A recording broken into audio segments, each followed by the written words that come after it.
Kalanit Taub is a volunteer medic who was also on the scene. She joins us now on the line. She was one of the first there on the scene, one of the first ambulances to arrive. So Kalanit, can you recall what it was like when you first got there? What did you see? So when I arrived, there were just crowds of people like yelling at me, this way, this way.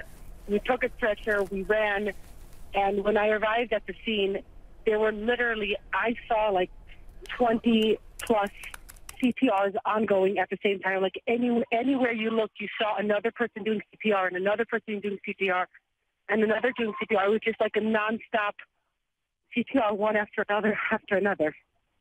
And so we're looking at a situation that there were mums and dads and kids. And do we know what was, or what do you suspect was behind the crush in that very sort of narrow pathway down from the side of this religious structure where everyone had gathered?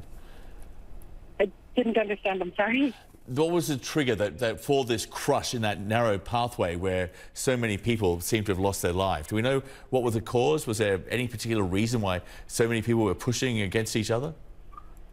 I don't know. I was just there to, like, I was in this mode of, like, I'm turning off my brain. I'm not thinking about how I feel emotionally about this. I just need to take care of this person and take care of this person. There was nonstop people to care for, like, one after the other. It was just, what sort of, you didn't have time to think about it. Sure. What sort of injuries, what sort of wounds had they sustained being caught in this crush? Most of the people that I treated were just CPR. Their heart wasn't beating, and we were doing chest compressions on them.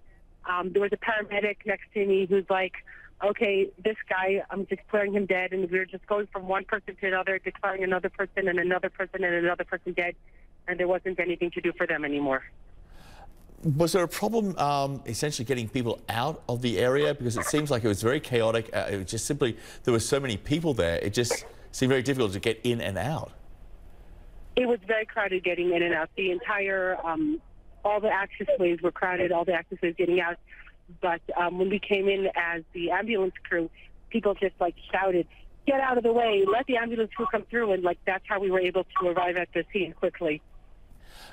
Do you know who was in charge of crowd control for this event? Was there anyone in control of the number of people who were allowed access and who was allowed to come and go? Was there any sort of restrictions in place?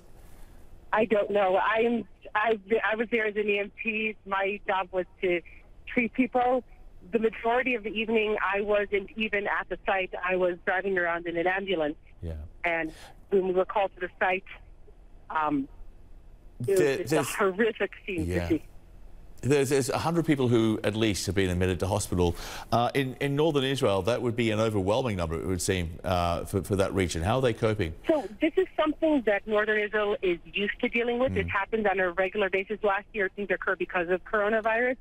But this is a regular occurrence in northern Israel. It's very organized, and people are not allowed to arrive in their private cars. There are multiple car parks, and you park your car, and then there's an organized bus that takes you there. And which also led to chaos afterwards, where they're like, no cars in and out except for ambulances, and like all these people trying to leave the site, and there were no buses available at the time. And then when they did open up the buses again, people were trying to get onto the bus to leave and get home. Yeah, I know that Israel's had a very successful vaccination rollout. A lot of the country has been vaccinated, but still, were you surprised that up to 100,000 people had gathered in this one very small place when we are still in the midst of a pandemic? Well, the act that I don't know how to describe. I'm sorry, that's not within my jurisdiction. It's just people, I guess people wanted to come because they feel like this is after a year of Corona. Finally, they could come, and that's why they came.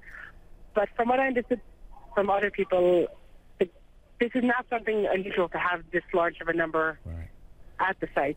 And this is normally a festive gathering. It's a time when people hold weddings and they can get haircuts and they celebrate. And clearly, it has turned to something quite different. This was like a bonfire where people were dancing and singing around near the site of the bonfire.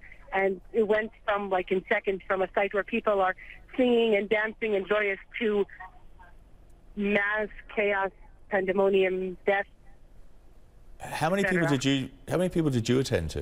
Do you remember? Did I attend to? I would say probably close to 100. I am also a member of the psychotrauma unit.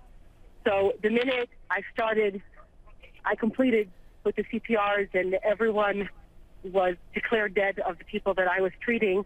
I was walking around the site for a number of hours afterwards, and there were people on the side just crying or staring off into space, and I helped them process what they were dealing with, because there were hundreds of people as well very traumatized by the incident and didn't know how to cope with what they had just seen. So from a psychotrauma perspective, I was also treating many, probably close to 100 or more people for psychotrauma as well. Well, you have clearly a lot of work still to do, and we wish you all the very best. And clearly this is a tragic time for Israel. So thank you for being with us. Kalanit Taub, we appreciate it.